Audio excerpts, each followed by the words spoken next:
All right, let's get into it. Today, we're cracking open the corporate playbook. We're going to take a look at the high-stakes world of strategic choices, the decisions that literally shape the future of every company out there, from the giants to the startups.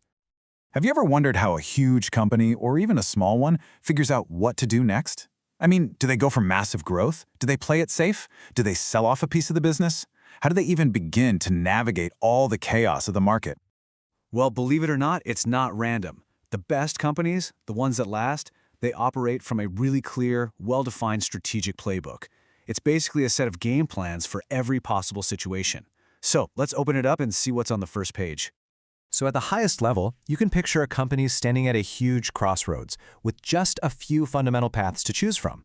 These are often called the grand strategies, and man, they set the entire direction for the business. It pretty much boils down to four main plays. A company can decide to focus on stability, which is all about perfecting what it already does. Or it can push for growth, really charging into new territory. It could execute a retrenchment, which is like a tactical retreat to survive. Or, and this happens a lot, it can use a combination of these moves all at once. Let's start with the two scenarios you see most often.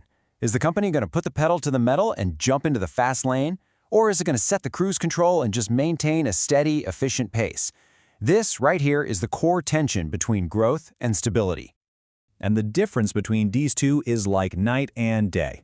A growth strategy, that's about completely redefining the business. It's a high-risk shot at the moon, but with the potential for absolutely massive rewards. On the flip side, a stability strategy is all about maintaining the status quo. It's the safer, lower-risk path of just making small, gradual improvements. Now, choosing growth isn't as simple as just saying, let's get bigger. A company really has two distinct routes it can take. It can go for intensification, which means digging deeper right where it already is, or it can pursue diversification, planting a flag in completely new territory. And this right here is the Ansoff Matrix, a classic map for figuring out growth. A company can dig deeper with market penetration, which is just selling more of the same stuff to the same people. It can expand with market development, finding new customers. It can innovate with product development. Think about Apple creating AirPods for its existing iPhone users. Same customers, new product. Or it can make the riskiest move of all, diversification, which means brand new products for brand new markets. But, business isn't always about growth and good times. What happens when things go south? When all the warning lights on the dashboard start flashing red? That's when a company needs a totally different kind of play, the retreat. Let's look at the plays for when you have to hit reverse. A retrenchment strategy means intentionally getting smaller in order to survive. Now, this isn't a decision made lightly. It's triggered by some really serious danger signals, like cash flow that's constantly in the red or a market share that just keeps dropping. So when a company decides it's time to fight back, it usually follows a structured turnaround plan. It kicks off by assessing what the real problem is, then it develops an emergency plan to, stop the bleeding. Then comes the really hard part. Restructuring the business, which could mean changing products, closing stores. The ultimate goal, if everything goes right, is to get back to being profitable and growing again. But sometimes a turnaround just isn't enough, or maybe it's not even possible for one specific part of the company. In that case, the next logical and often painful step is divestment. This means selling off a division, a product line, or an entire brand to free up cash and just cut your losses. Okay, let's zoom out for a minute. For those huge conglomerates that own dozens of different businesses, strategy isn't just about one company. It's about managing an entire portfolio of them. It's got to be like looking at a super complex dashboard with a ton of different dials and gauges. And this quote from Bruce Henderson, the founder of the Boston Consulting Group, just nails it. Strategy isn't about reacting. It's a deliberate search for an advantage that you can then build on and compound over time. So to manage a portfolio that complex, one of the most famous tools ever created is the Boston Consulting Group's Growth Share Matrix.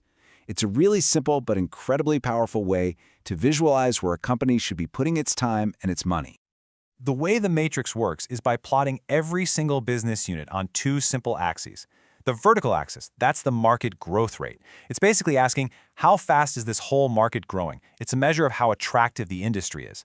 The horizontal axis is relative market share. That one asks, how strong are we compared to our biggest competitor? That's a measure of our own strength. And when you plot all your businesses on these two axes, they fall into one of four quadrants, each with a very, very memorable name: stars, question marks, cash cows, and dogs. So what do these actually mean?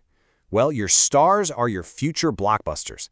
They're in a hot, high-growth market, and you have a high share.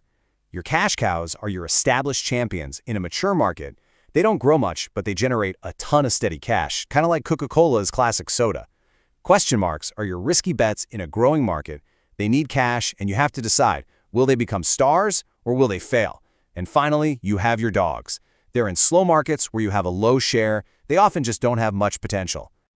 So the big takeaway here is this: there is no single best strategy. It's not one size fits all. Whether a company chooses to grow or to stabilize or to retreat, or whether it's managing this complex portfolio of stars and cash cows, it all comes back to having a dynamic playbook. The right move depends entirely on where the company is and what the state of the game is. And that leaves us with a final question for you to think about. Pick a company you follow, one you're interested in. Based on everything we just covered, what play do you think they're about to run from their strategic playbook? And more importantly, why?